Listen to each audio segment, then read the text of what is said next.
News media बिका हुआ है, तो वो उस जर्नलिस्ट के खिलाफ में डिफेमेशन केस करते हैं ताकि उसे जो है डिप्रेस्ड कर दे, उसे बिल्कुल तोड़ दे कि वो आगे लिख ही ना पाए। और इसमें चाहे बीजेपी हो, आम आदमी पार्टी हो, चाहे कांग्रेस हो, कोई भी पीछे नहीं है।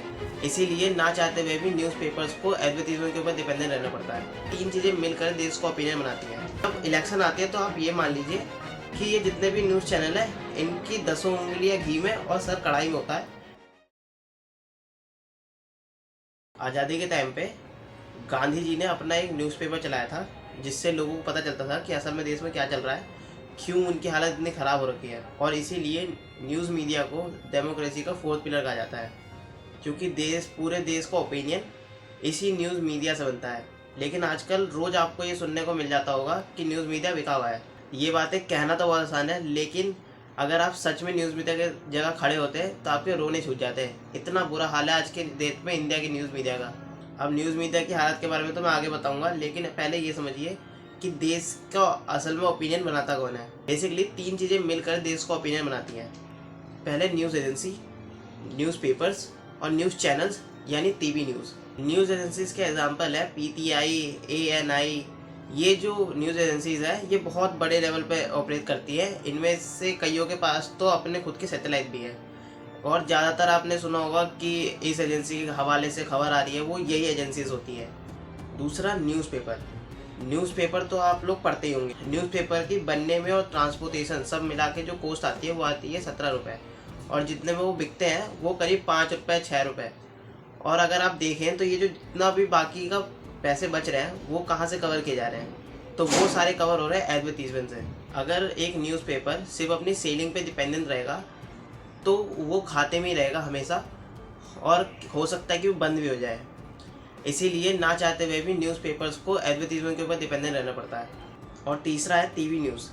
टीवी न्यूज़ ये है जिनके ऊपर सबसे ज़्यादा उंगलियां उठाई जाती हैं कि ये बिक चुके हैं, लेकिन असल में इनकी हालत इतनी ख़राब है कि आप सोच नहीं सकते। एक टीवी न्यूज़ चैनल को चलाने के लिए कम से कम 30 से 40 करोड़ रुपए का खर्चा बैठता है, और उस खर्चे को पूरा करने के लिए अगर ये लोग सिर्फ सब्सक्रिप्शन पे डिपेंडेंट होंगे तो आप सोच के दंग रह जाएंगे कि सब्सक्रिप्शन की रेट क्या चल रहे हैं। आप कभी जाके इनकी रेट चेक करना, तो ज़्यादातर न्यूज़ चैनल्स तो फ्री में ही चल रहे हैं, और जो सब्सक्रिप्शन पे चल भी रहे हैं वो 1 से 2 रुपये महीने का ले रहे हैं। दिन की बात नहीं कर रहा हूँ, महीने का ले रहे हैं। अब ऐसे में एडवर्टीजमेंट पे डिपेंडेंट होना इनकी मजबूरी से बन जाती है। अगर हम ध्यान से देखें तो ये जो तीनों ही हैं, ये तीनों ही एडवर्टीजमेंट पे डिपेंडेंट है, और इन सब की सबसे बड़ी ग्राहक जो है वो है गवर्नमेंट, क्योंकि एक गवर्नमेंट के पास एक प्राइवेट कंपनी से बहुत ज़्यादा एडवर्टीजमेंट होते हैं दिखाने के लिए।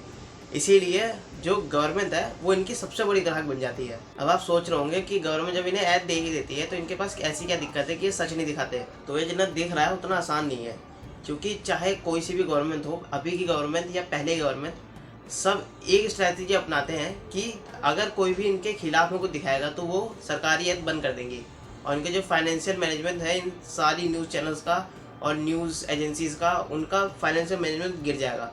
और इसमें चाहे बीजेपी हो, आम आदमी पार्टी हो, चाहे कांग्रेस हो, कोई भी पीछे नहीं है।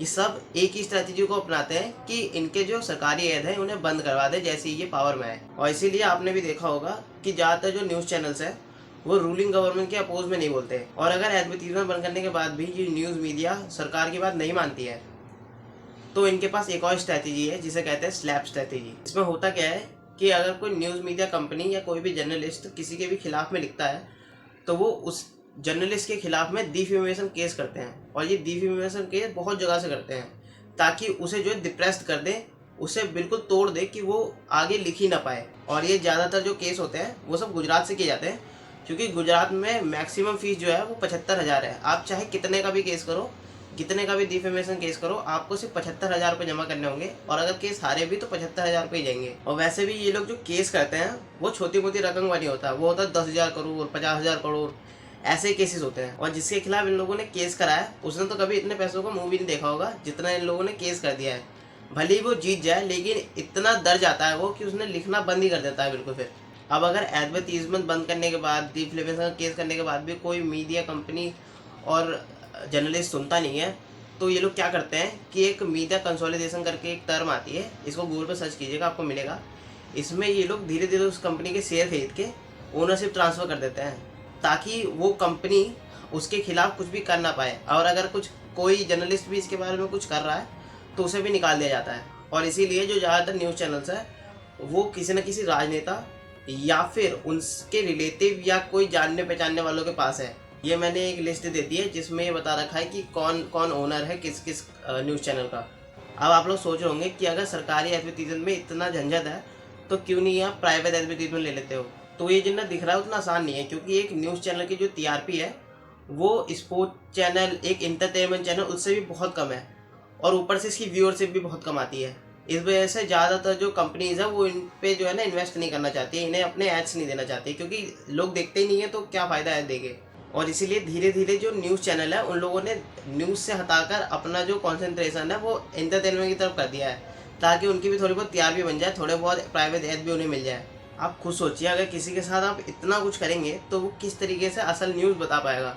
उसके अंदर इतनी हिम्मत ही नहीं होगा कि वो पेन उठा के लिख सके कि असल न्यूज़ है क्या। इन न्यूज़ चैनल को ना चाहते हुए भी सरकार के कहे पे चलना ही पड़ता है, क्योंकि अगर ये सरकार के कहे पे चलेंगी तभी इनको ये सरकारी एडवर्टीजमेंट मिलेंगी जिनसे इनका फाइनेंस मैनेजमेंट हो पाएगा। और अगर इन्हें प्रॉफिटेबल में रहना है तो भी इन्हें सरकार के कहे पे चलना ही पड़ेगा। और ऊपर से जब इलेक्शन आती है तो आप ये मान लीजिए कि ये जितने भी न्यूज़ चैनल है इनकी 10 उंगलियां घी में और सर कढ़ाई में होता है, क्योंकि उस टाइम पे तो इन्हें पार्टी का झंडा और टोपी दिखाने के भी अलग से पैसे मिलते हैं। और ऊपर से जो पार्टीज अपने न्यूज़ चैनल के ऊपर एडवर्टीजमेंट करवाती हैं वो उनके पैसे अलग देती हैं। और इलेक्शन के टाइम पे जो भी इनकी चातुकारिता अच्छे से करता है उसके जो एडवर्टीजमेंट पे पैसे दिए जाते हैं वो भी बढ़ा दिए जाते हैं।